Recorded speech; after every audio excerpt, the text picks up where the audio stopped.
Alors Dany, on va parler avion ou presque avec vous.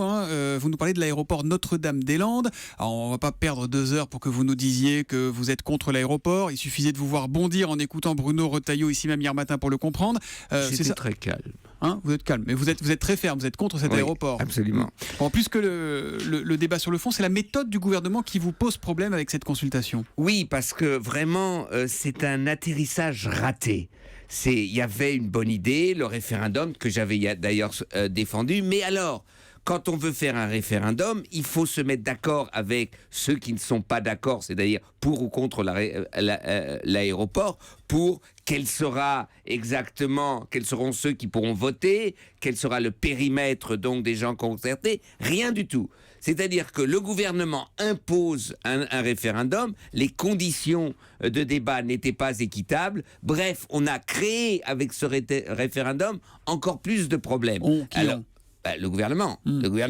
Et donc, c'est pour cela que c'est une occasion ratée. Maintenant, on va voir quelle sera la participation. Est-ce qu'on y a mis tout? Et puis, on verra si le résultat tient. Parce qu'un non règle tout.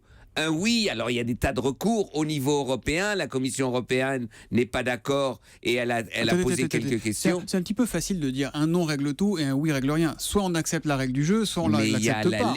Un oui légitime l'aéroport, mais la légalité et la légitimité, ça, il y a beaucoup de professeurs de droit. Donc le non non plus ne serait pas légitime dimanche. Non, parce qu'il n'y a aucun recours, qui sont sur la table. Le non dit, il n'y aura pas d'aéroport et il n'y a pas de recours juridique contre quelque chose qu'on ne fait pas. Si on fait quelque chose, il y a des recours juridiques. C'est tout le problème dans nos démocraties de légitimité et de légalité. Je vais appeler le docteur Kirszek parce que j'ai l'impression que, comme Jean-Claude Mailly, vous faites une petite crise de valsite aiguë, vous, non ?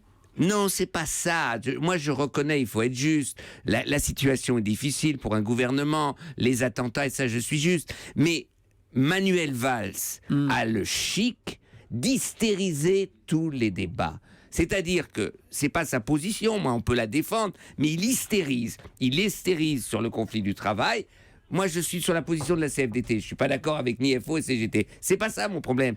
Mais c'est vrai que Manuel Valls, en fait, est sur l'aéroport. Quand il dit il y a le référendum, tout est calme. Pourquoi il doit rajouter et si c'est le oui ou le non, moi je vide les zadistes. On verra. Calmons-nous, faisons d'abord le référendum.